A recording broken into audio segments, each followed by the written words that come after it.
എല്ലാവർക്കും നമസ്കാരം. Once again welcome back to my channel. ഞാനിപ്പോൾ ഉള്ളത് ചിന്മിനിയിലാണ്.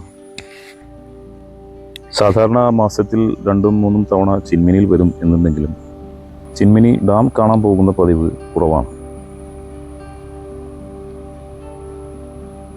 ഇത്തവണ ചിന്മിനി ഡാമിലോട്ട് പോകുന്നതിന് ഒരു പ്രത്യേക ലക്ഷ്യമുണ്ട്. പലപ്പോഴായും ചിന്മിനി ഡാമിൻ്റെ റിസർവോയറിന് ചുറ്റും വൈൽഡ് ആനിമൽസിൻ്റെ പ്രസൻസ് ഉണ്ടാവാറുണ്ട്. ആന, കാട്ടുപോത്ത്, മ്ലാവ്, മാൻ എന്നിവയാണ് സാധാരണയായി ഇവിടെ കാണപ്പെടാറ്. കൂടാതെ ലെപ്പേർഡ്, കരടി, എന്തിന് ടൈഗർ സൈറ്റിംഗ് വരെ ഈ ഒരു പരിസരത്ത് കിട്ടിയവരുണ്ട്. പക്ഷേ നിർഭാഗ്യം എന്ന് പറയട്ടെ, ഇത്തവണ റിസർവോയറിന് ചുറ്റും എനിക്കൊരു വൈൽഡ് ആനിമൽസിൻ്റെ പ്രസൻസ് ഒന്നും കാണാൻ സാധിച്ചില്ല. എങ്കിലും മഴക്കാലമായതുകൊണ്ട് റിസർവോയറിന് ചുറ്റുമുള്ള ഒരു ഭൂപ്രകൃതി അതിമനോഹരം തന്നെയായിരുന്നു. ചിന്മിനിയെ ചുറ്റിപ്പറ്റി കിടക്കുന്ന മറ്റ് പ്രദേശങ്ങളിലെല്ലാം തന്നെ വൈൽഡ് ആനിമൽസിൻ്റെ പ്രസൻസ് വളരെ കൂടുതലാണ്. പ്രധാനമായും കാട്ടാനകളുടെ ഒരു വിഹാര കേന്ദ്രം തന്നെയാണ് ഈ പറയുന്ന ചിന്മിനി ഡാമും അതിൻ്റെ ചുറ്റിയുള്ള പ്രദേശങ്ങളും. അങ്ങനെ ഡാമിനകത്ത് ഒന്നും എനിക്ക് കാണാൻ സാധിക്കാത്തതുകൊണ്ട് ഞാൻ എൻ്റെ യാത്ര നേരെ ചൊക്കന ഭാഗത്തോട്ട് തിരിക്കാം എന്ന് തീരുമാനിച്ചു. ഇത്തവണത്തെ എൻ്റെ യാത്രയിൽ ഒരു പ്രധാന ലക്ഷ്യം എന്ന് പറയുന്നത് ഒരു റെയിൻ ഷൂട്ട് നടത്തുക എന്നുള്ളതാണ്. മഴ നനഞ്ഞുകൊണ്ടിരിക്കുന്ന വൈൽഡ് ആനിമൽസിൻ്റെ ഫുട്ടേജ് പകർത്തുക എന്ന ലക്ഷ്യം. അങ്ങനെ ചൊക്കന ഭാഗത്തോട്ടെത്തി ഞാൻ എൻ്റെ ക്യാമറ എല്ലാം പുറത്തെടുത്ത് കുറച്ച് ദൂരം നടന്നപ്പോൾ എനിക്ക് ആദ്യം കാണാൻ സാധിച്ചത് ഈ ഒരു മ്ലാവിനെയാണ്. ഇവ കാടിറങ്ങി ഈ റബ്ബർ പ്ലാന്റേഷനകത്തുള്ള പുല്ല് മേയാൻ വരുന്നതാണ്. അന്നേ ദിവസം ഈ ഒരു മ്ലാവിനെ അല്ലാതെ മറ്റൊന്നിനെയും കാണാൻ എനിക്ക് സാധിച്ചില്ല.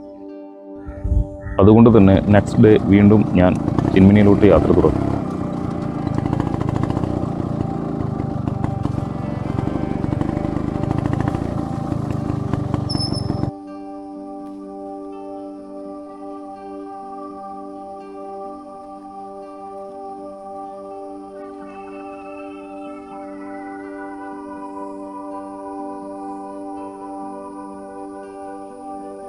രണ്ടാമത്തെ ദിവസം എനിക്ക് ആദ്യം കാണാൻ സാധിച്ചത് ഈ ഒരു ബ്യൂട്ടിഫുൾ ബേർഡിനെയാണ്.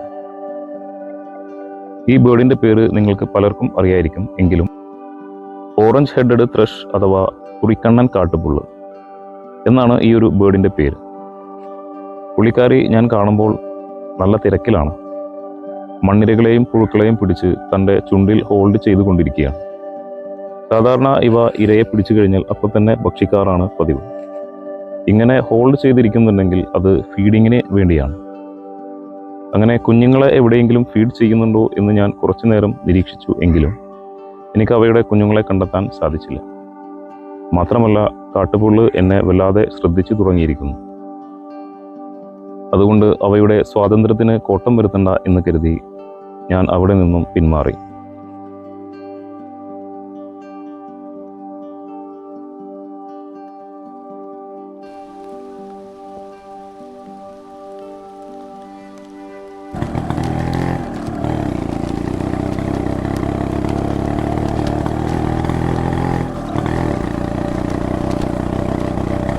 അതിരാവിലെ വീട്ടിൽ നിന്നും പുറപ്പെട്ടതുകൊണ്ട് തന്നെ യാത്രയിൽ ഉടനീളം നല്ല മഴ പെയ്യുന്നുണ്ടായിരുന്നു. അതുകൊണ്ട് കുറച്ചു നേരം ഒന്ന് റെസ്റ്റ് എടുക്കാം എന്ന് തീരുമാനിച്ചു. ബാഗെല്ലാം താഴെ വെച്ച് കുറച്ചു ദൂരം ഞാൻ വെറുതെ ഒന്ന് നടന്നു നോക്കി. ഈ ഒരു പ്രദേശത്ത് നല്ല ബേർഡ്സ് ആക്ടിവിറ്റി ഉണ്ടാവാറുണ്ട്. അങ്ങനെ നടന്നത് പോരാതെ ഞാൻ എൻ്റെ ബൈക്ക് എടുത്ത് ഒന്ന് മുന്നോട്ട് പോയി നോക്കി.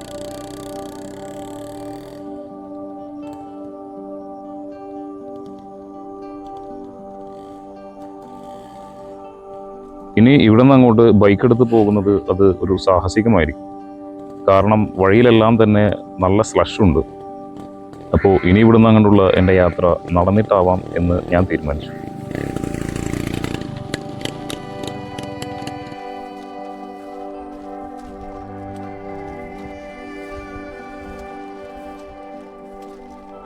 ഈ ഒരു ആഷി വുഡ്സോളോ ആണ് ഇന്നത്തെ എൻ്റെ രണ്ടാമത്തെ സൈറ്റിംഗ്.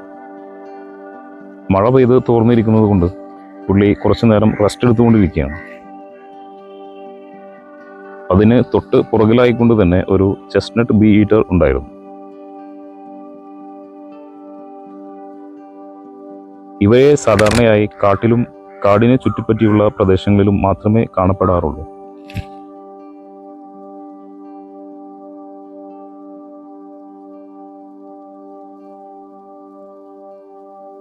മഴ വല്ലാതെ കനത്തു തുടങ്ങിയിരിക്കുന്നു.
അങ്ങനെ വൈൽഡ് ആനിമൽസിന് ആയിട്ടുള്ള എൻ്റെ സെർച്ചിന് ഒടുവിൽ അങ്ങ് ദൂരെ മലയിൽ എനിക്ക് 2 ആനകളെ സ്പോട്ട് ചെയ്യാൻ സാധിച്ചു. ഞാൻ നേരത്തെ ഉദ്ദേശിച്ചതുപോലെ തന്നെ ശക്തമായി കോരിച്ചെറിയുന്ന മഴയിൽ ഒരു തള്ളയാനയും ഒരു കുട്ടിയാനയും പുല്ല് മേഞ്ഞുകൊണ്ടിരിക്കുകയായിരുന്നു.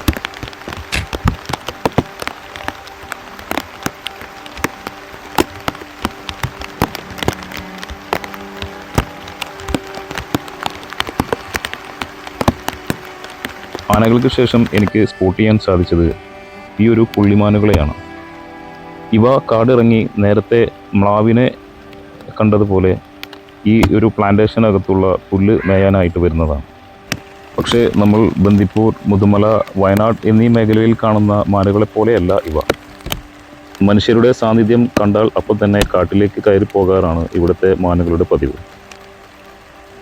അങ്ങനെ ഇന്നത്തെ എൻ്റെ അവസാന സൈറ്റിംഗ് എന്നുള്ളത് ഈ കൂട്ടമായി മേയുന്ന കാട്ടാനകളാണ്. ഞാൻ കാണുമ്പോൾ 1-2 ആനകൾ ഉറക്കത്തിലായിരുന്നു. മറ്റുള്ള ആനകൾ അവയ്ക്ക് കാവൽ നിൽക്കുകയും. ആനകൾ ഉറങ്ങുന്നത് കാണുക എന്നുള്ളത് ഒരു വളരെയധികം കൗതുകമുണർത്തുന്ന ഒരു കാഴ്ച തന്നെയാണ്.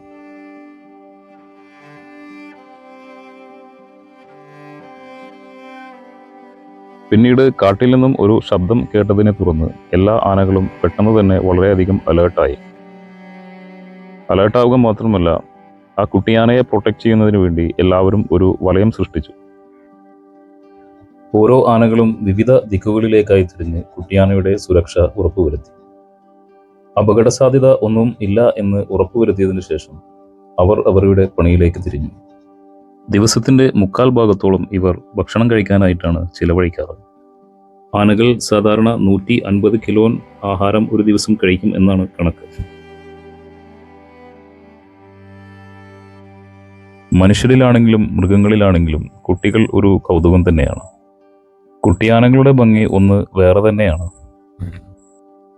കുട്ടിയാനകൾ പുല്ലുമേഞ്ഞ് നടക്കുന്നത് കാണാൻ തന്നെ വല്ലാത്തൊരു അനുഭൂതിയാണ്.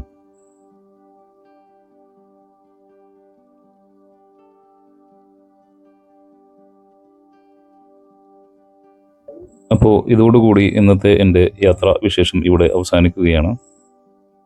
എൻ്റെ വീഡിയോ കണ്ട എല്ലാവർക്കും നന്ദി. നിങ്ങളുടെ വിലയേറിയ അഭിപ്രായങ്ങളും നിർദ്ദേശങ്ങളും കമൻറ്റ് ബോക്സിൽ അറിയിക്കുക.